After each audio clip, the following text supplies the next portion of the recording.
चलिए, माँ, बहन, मॉम, इन शब्दों को मदर्स डे की शुभकामनाएं दे रहा हूँ। इन सबको लोग तरह तरह से बताने की कोशिश कर रहे थे कल कि महिलाओं की वजह से ही उनकी ज़िंदगी कितनी गुलजार है और उन्होंने किस तरीके से उन्हें आसान बनाया है। I am not against any such ritual, in fact I strongly support every single initiative which make a strong women empowered. लेकिन सवाल यह है कि ये सारा काम सिर्फ एक दिन क्यों होता है। आपको बता दें कि जिस माँ को कल की तारीख में हम ये एहसास दिला रहे थे कि वो कितनी महान है, क्यों है कि वो माँ आज जब सोमवार के दिन ऑफिस खुले हैं तो यथार्थ की कड़वी सच्चाई सामने आ रही है। क्योंकि आज भी एक कामकाजी महिला के लिए माँ बनना किसी अभिशाप से कम नहीं है, क्योंकि ऑफिसेज में माँ बनने को उनके करियर के ड्रॉबैक की तरह आज भी देखा जाता है। मान लिया जाता है कि अब वो उतना काम नहीं कर पाएंगे। भेदभाव की बात यही नहीं ठहरती। अगर कोई महिला माँ बनने के बाद काम करना चाहती है तो उसके ऑफिसेज में उनकी काबिलियत पर ना तो उनको प्रोफाइल मिलती है और ना सैलरी। यकीन नहीं आता तो ये रिपोर्ट देखिए और आपको एहसास होगा कि ये बातें हम आपके सामने कह रहे हैं, ये महज लफ्ज़ी नहीं है।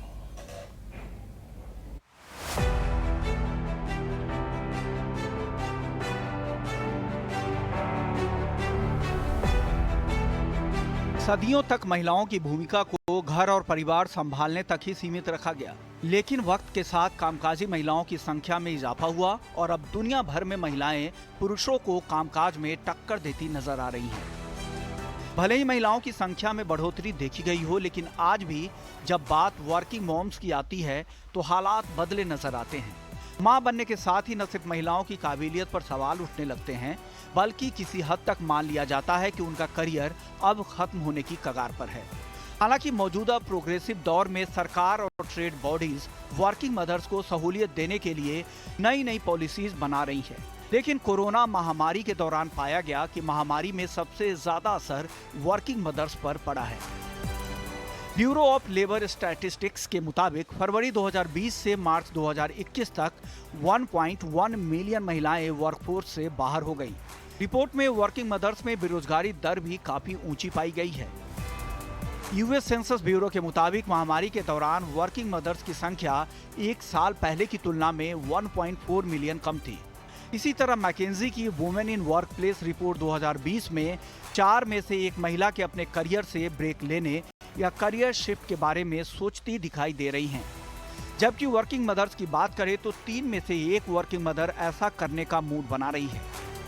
अब सवाल उठता है कि आखिर ऐसी क्या दिक्कतें हैं कि महिलाओं को मां बनने के साथ करियर के बारे में सोचना पड़ता है या उन्हें अपने करियर को अलविदा कहने के लिए मजबूर होना पड़ता है। एम्प्लॉयर्स ऐसे कर्मचारियों को रोकने के लिए किस तरह की नीतियां बना रहे हैं? कंपनियों की माने तो महामारी के बाद फ्लेक्सिबल वर्किंग आवर्स और हाइब्रिड सिस्टम से वर्किंग मदर्स को अपना काम जारी रखने में मदद मिली है, लेकिन इतना काफी है? कामकाजी माओं की मेंटल हेल्थ और उनके बच्चे की देखभाल भी एक बड़ा मुद्दा है। इसलिए ऑफिसेज में न सिर्फ मैटरनिटी पॉलिसीज को बेहतर बनाने की जरूरत है, बल्कि महिलाओं को एक्सटेंडेड लीव देने और प्रेगनेंसी के बाद काम पर लौटने वाली महिलाओं को फाइनेंशियली भी बेहतर तरीके से ट्रीट करने की जरूरत है। इसके साथ साथ कामकाजी महिलाओं के लिए work place per day care की फैसिलिटी तैयार करने पर भी सोचा जाना चाहिए। ईटी नाउ स्वदेश। चलिए, बेहद बुनियादी सवाल है, हम वर्किंग मदर्स को रिटेन करने के लिए आखिर क्या कर रहे हैं? मैटरनिटी लीव पॉलिसी को किस तरह सख्ती से लागू करवाया जा सकता है? वर्किंग वुमेन्स को फाइनेंशियली कब समानता के साथ ट्रीट करेंगे? इन सभी सवालों के जवाब देने के लिए हमारे साथ हमारे पैनलिस्ट जुड़ गए हैं। स्टेला जोसेफ, जो कि पार्टनर है इकोनॉमिक लॉ प्रैक्टिस में, श्वेता राम, जो कि हेड हैं human resources future generally life insurance में, और रुचि गर्ग, जो कि सीईओ हैं वेन्यू लुक की। रुचि, मैं आपके पास सबसे पहले आना चाहूँगा क्योंकि आप खुद उस ओहदे पे बैठी हैं, बड़े ओहदे पे बैठी हैं जहाँ पे आप चीज़ें बदल सकती हैं। क्या आपको लगता है कि एक विचारधारा की ज़रूरत है, सोच की ज़रूरत है? धीमे धीमे करके बदलाव तो आ रहे हैं और केवल ये सोशल मीडिया के बदलाव नहीं होने चाहिए, केवल ये ट्विटर के ट्वीट्स के बदलाव नहीं होने चाहिए, पर ज़मीनी हकीकत जो है वो थोड़ी और बदलने की ज़रूरत है। राइट, सो आई थिंक वो बायस हमेशा रहा है सिस्टम में कि शादी होने के बाद किसी भी वुमेन को करियर में शायद उतना फोकस नहीं करे, she might start to focus on her new family and all, and then एक एक बहुत बड़ा चैलेंज तब आता है जब she gives birth to the first kid or the second kid, and there is always this question in the mind of the management कि क्या अब उतना काम कर पाएगी? She will need time, she will need to spend more time with family. So मेरा बस इसमें ये कहना है कि देखिए थोड़ा सा माइंडसेट हमें चेंज करना होगा, और हमारी सोसाइटी का बहुत सारा माइंडसेट चेंज हो भी रहा है, हो भी गया है। काफी हद तक इक्वालिटी का ट्रीटमेंट हमारी सोसाइटी में आ भी गया है, specially in the metro cities. But और बहुत कुछ किया जा सकता है। Definitely mentality is where we need to get started. I mean bosses, management, peers जब इसको accept कर लेंगे mentally that a person does not start becoming unproductive or less productive just because that person has become a mother or a wife, I think वो personality change नहीं होती है ना? If somebody is working well and wants to continue, तो बंदियां जगल करती हैं and they make out ways to do what they like doing in the best possible way. So one thing, वो चांस देना चाहिए, बायस नहीं रखना चाहिए। I personally have more than 50% women working with me in When You Look, and I see the passion with which they work, and even after becoming mothers, how important it is for them to keep working. I mean, they manage all the juggling and everything, but you have to believe in them. That is the first thing. And the second thing is that you have to enable them by giving them a good work environment where you understand as management the challenges that they might need to overcome. Additional responsibilities हैं, of course time चाहिए, हम flexible working hours दे सकते हैं, हम hybrid work culture दे सकते हैं, थोड़े time if you want you can work from home after your maternity leave, and then you can join back. If you need flexible hours, you can, we should be happy to give them, because we know how good they are at what they do, so efficient and so productive. And I think women जब work करती हैं तो वो बहुत दिल से काम करती हैं. It's not just to earn money and for financial reasons, but it is also because they love doing what they do.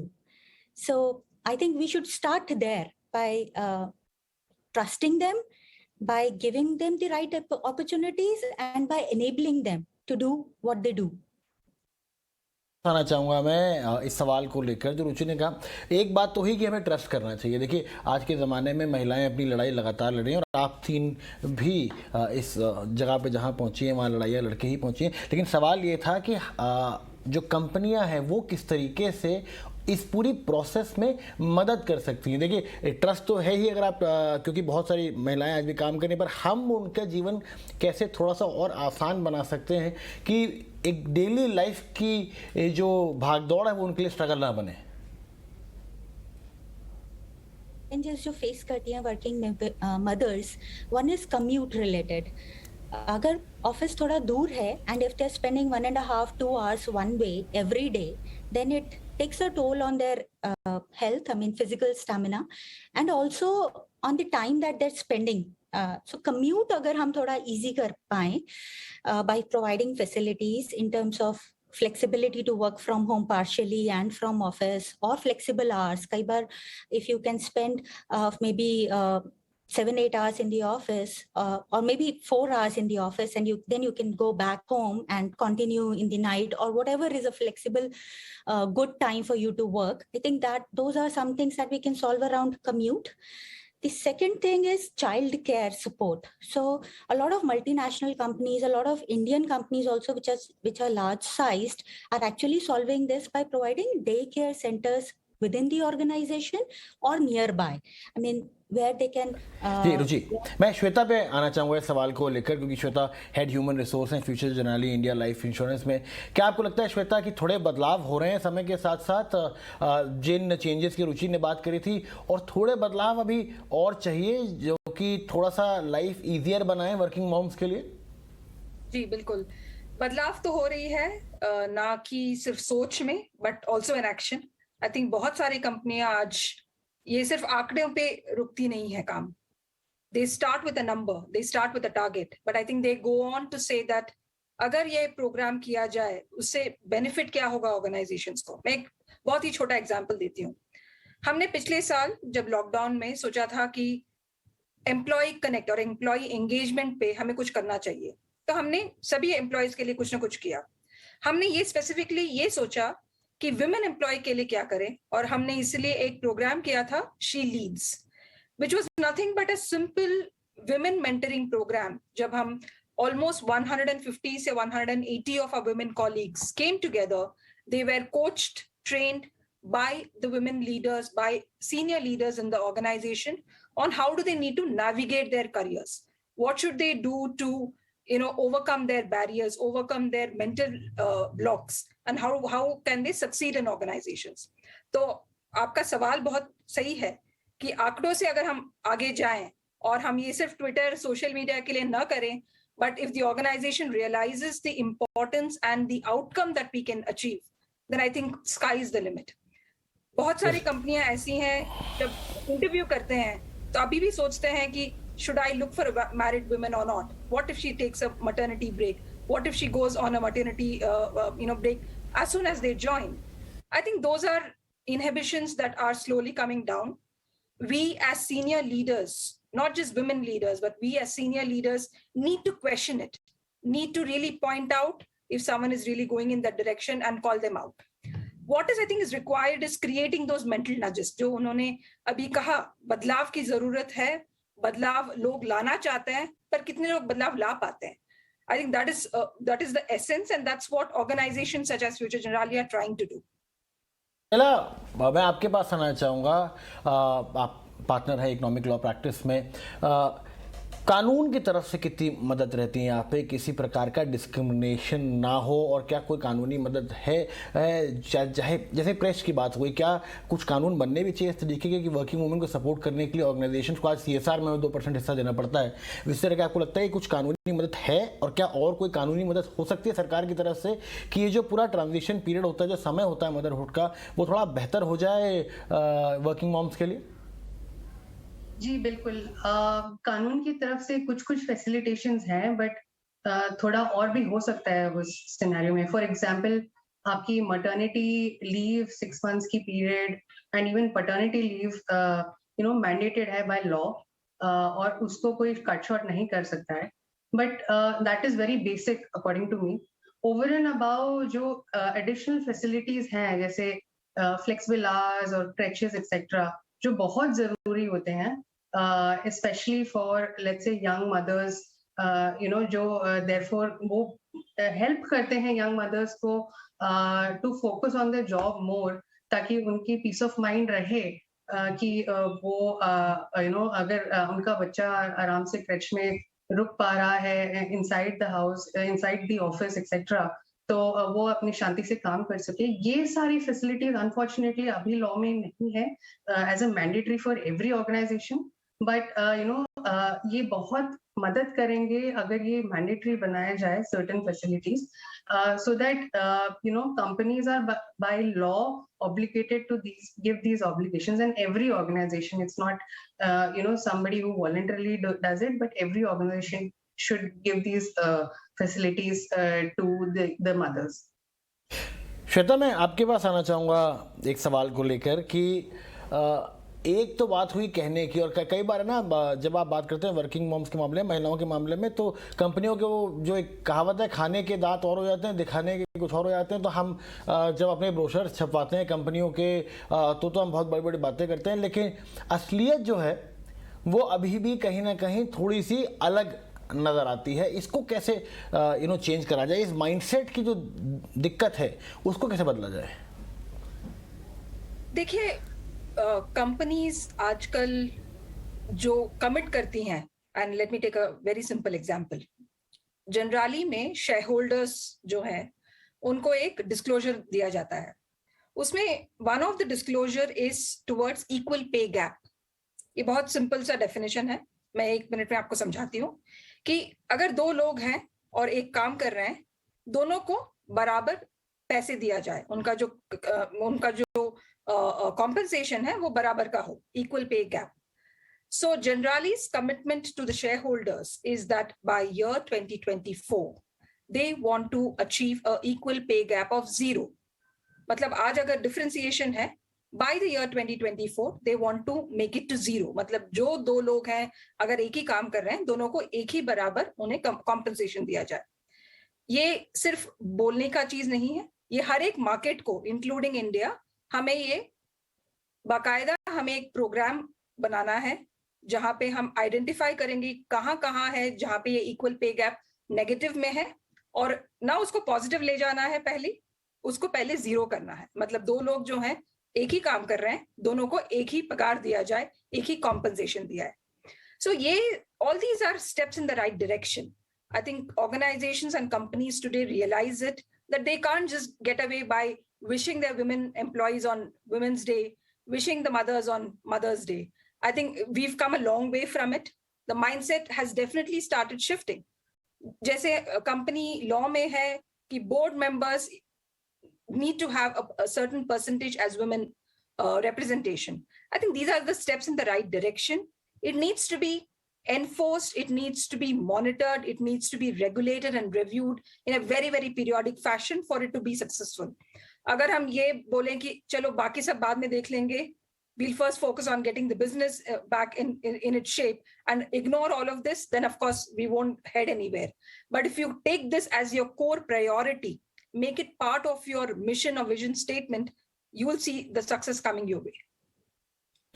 रुचि, आपसे सवाल लेना चाहता हूँ. मैं कुछ दिनों पहले चंदा कोचर का एक इंटरव्यू पढ़ रहा था, और अगर आप ICICI बैंक के इतिहास की बात करें तो बड़े से बड़े नाम रेणुका रामनाथ, शिखा शर्मा, माधवी पुरी बुच जो कि आज SEBI की चेयरमैन है, कल्पना मोरपारिया जो JP मॉर्गन से निकली. तो एक सवाल किसी पत्रकार के मन में आया और उन्होंने पूछा कि चंदा कोचर से कि ऐसा क्यों है कि ICICI बैंक क्या महिलाएं चलाती हैं, इतनी सारी महिलाएं हैं वहाँ पर जो कि इतना अच्छा कर रही हैं. तो उन्होंने कहा नहीं, ICICI बैंक एक ऐसी जगह थी जो बड़ी जेंडर न्यूट्रल थी, जो बड़ी मदद करती थी महिलाओं को, इसलिए महिलाएं आज ऊपर भी आई और अब वो पूरी दुनिया में अपना नाम कर रही हैं. क्या ये कि जो एक शॉर्ट टर्म मेंटालिटी होती है लोगों की कि अरे अभी तो मदरहुड है, अभी तो 6 महीने 7 महीने 1 साल तक थोड़ा सा परफॉर्मेंस में फर्क रहेगा, क्या एक लॉन्ग टर्म सोचना चाहिए जो बेनिफिट्स होते हैं किसी भी एम्प्लॉय के, इंस्टेड ऑफ थिंकिंग कि अरे ये 7 महीने का ब्रेक है, 8 महीने का, 1 साल का है, 2 साल का. क्योंकि अगर आप लॉयल्टी की बात करते हैं तो कंपनियों में इंसान 5, 10, 15 साल रहता है. तो क्या कंपनियों को थोड़ा और लॉन्ग टर्म सोचना चाहिए इसके बेनिफिट्स के वजह से? कंपनीज को डेफिनेटली सोचना चाहिए, बिकॉज हम किसी भी आई थिंक कंपनी का एट्रिशन रेट उठा के देखेंगे तो फीमेल्स का एट्रिशन रेट काफी लो रहता है as compared to males. Females generally tend to appreciate the working environment and the opportunities more than what men do, because females generally बहुत ज्यादा financials पे focused नहीं होती in terms of jumping from one company to another for financial growth etc. They value the relationships and the entire culture also. So long term जैसे females सोचती हैं with companies, I think companies को भी definitely उस चीज को value करना चाहिए while defining the policies around working women and working mothers, because in the long term दोनों का फायदा ही होता है. स्टेला, आपसे सवाल लेना चाहूँगा, स्पेशली एक ऐसी फील्ड जैसे कि आपकी जहाँ पे लॉन्ग वर्किंग आवर्स लगभग एक नॉर्म्स बन जाते हैं, और कुछ जो दिन होते हैं जो बड़े दिन होते हैं वहाँ पे तो काफ़ी लंबे लंबे वर्किंग आवर्स होते हैं. ऐसे में कितना मुश्किल हो जाता है वर्किंग वुमेन्स के लिए, और ऐसी इंडस्ट्रीज़ में जैसे कि मैंने आपकी इंडस्ट्री की बात करी है, मैं कभी किसी और इंडस्ट्री की जैसे कि आप फिल्म इंडस्ट्री की बात करते हैं जहाँ पे लॉन्ग वर्किंग आवर्स कुछ समय पे काफ़ी लंबे लंबे चलते हैं, वहाँ पे कितना मुश्किल होता है वर्किंग वुमेन्स के लिए अपने आप को प्रूव करना, और कितना मेंटल ट्रॉमा होता है क्योंकि they want to prove themselves, वो चाहते हैं कि अपने आप को प्रूव करें, लेकिन घर पे कोई बच्चा भी जिसका ख्याल रखना है. कितना मुश्किल रहता है पूरा सफ़र? जी श्योर, मैं अपनी पर्सनल एक्सपीरियंस शेयर कर सकती हूँ.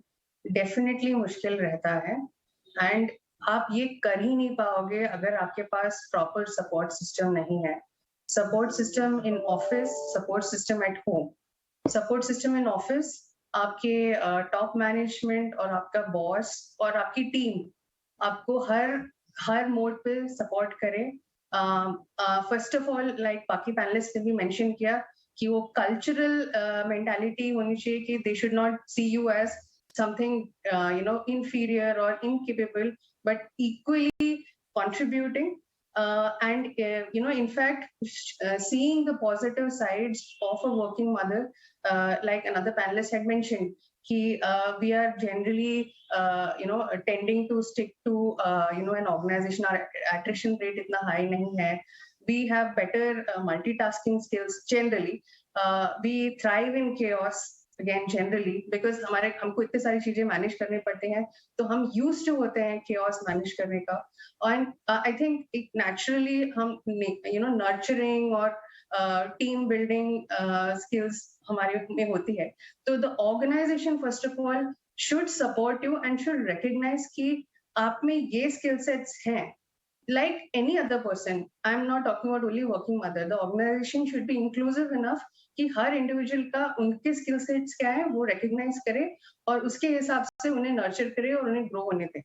And also very important is आपके घर में वो support system होना चाहिए. आपके husband आपको support करे, आपको encourage करें कि it's not so difficult to join back after your maternity leave, और हर वक्त पे आपको support करे, आपकी इक्वल भागीदार रहे घर पे, और आपकी फैमिली आपको सपोर्ट करे, स्पेशली विद यंग चिल्ड्रन. आपको आपकी फैमिली वॉलंटियर करे कि वो उनको देख सके कुछ टाइम के लिए, क्योंकि वो होने ही वाला है. आपके अगर लॉन्ग आवर्स हैं तो आप मोस्टली आप डिपेंडेंट होगे अपने सपोर्ट सिस्टम में. बट आई थिंक मोस्टली हमारा एक इंडिविजुअल भी पर्सपेक्टिव होना चाहिए कि लाइक हम दूसरों को सपोर्ट कर रहे हैं और दूसरों को नर्चर कर रहे हैं, हम भी ओपन होए दूसरों से हेल्प लेने की जब भी रिक्वायर्ड हो. तो ask for the help from family, ask for the help from your organisation, and if they are right in their mindset then they will extend that support to you. So it is difficult, it's extremely difficult, but it's not impossible provided you have the right support structure to help you. बहुत important बात कही आपने यहाँ पे Stella, जो कि मैं दर्शकों को कहना भी चाहूँगा कि हम भी अगर कई बार ये सोच लेते हैं अपने मन में कि हम क्यों मदद लें, अगर हम मदद लेंगे तो कोई हमारे बारे में क्या सोचेगा, वैसे हम वल्नरेबल सिचुएशन में हैं. कई बार वो एक ऐड आया था, इसमें कहा था कि पूछ के तो देखिए. तो कई बार बड़ा ज़रूरी होता है कि हम मदद मांगे भी और ये उम्मीद ना करें कि कोई समझेगा कि हमें मदद चाहिए. श्वेता, एक बहुत इंपॉर्टेंट सवाल यहाँ पे था. वैसे तो एक कॉर्पोरेट जगत की बात हो रही है, लेकिन स्टेला ने बहुत इंपॉर्टेंट बात कही कि अगर घर पे सपोर्ट नहीं होगा तो कॉर्पोरेट में आप एनवायरनमेंट जितना भी अच्छा कर लेंगे, और आपकी पहली उम्मीद रहती है कि आपको आपका घर समझेगा, आपका परिवार समझेगा, और अगर परिवार आपके पीछे खड़ा होता है तो अक्सर आप दुनिया से लड़ भी जाते हैं. कितना इंपॉर्टेंट होता है घर में उस तरीके का सपोर्ट सिस्टम होना? एब्सोल्युटली, सबसे ज्यादा आई थिंक इम्पोर्टेंट वो होगा, क्योंकि आप जितना ही ऑर्गेनाइजेशन से सपोर्ट पालो, आप जब घर आते हो, आपको जो एनवायरनमेंट घर पे आप महसूस करते हो वो बहुत ज्यादा जरूरी है. और ये भी मैं एक पर्सनल अपना एक्सपीरियंस शायद शेयर करूं, शायद आपको रिलेट कर पाए कि मेरे हस्बैंड उनका ट्रांसफर हुआ था बैंगलोर, तो मैं तब बॉम्बे में थी, मैं दूसरे कंपनी में काम कर रही थी, और हमने ये म्यूचुअल डिसीजन लिया था कि वो बैंगलोर, मेरी 5 साल की बेटी थी तब वो बैंगलोर जाएंगे और मैं कम्यूट करूंगी बॉम्बे टू बैंगलोर. सो अगर वो डिसीजन हम साथ में नहीं लेते और हम ये डिसाइड नहीं करते कि we will give this a try and we will make this commute work, then I don't think it would have been easier for either of us, for me to grow in my career, for me to really take on the larger responsibility. It would have been absolutely impossible.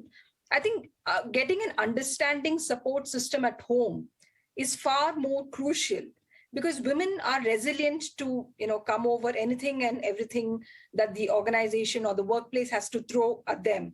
But having a support system at home to make it happen is, I think, very, very crucial. और जैसे आप सब बोलते हैं कि organization is a second home, so the first home also has to take care of the needs and the priorities of a working mother, and give them the space and give them the support that they require. चलिए Stella, Shweta, रुचि, बहुत बहुत शुक्रिया आप लोगों के हमारे साथ जुड़ने के लिए, इस बारे में और बातचीत करने के लिए. उम्मीद करते हैं कि अगली बार जब मदर्स डे, डॉटर्स डे या वुमेंस डे पे हम बात करेंगे तो चीज़ें बेहतर हो रही हैं और ज़्यादा बेहतर होंगी और तेज़ी से बेहतर होंगी.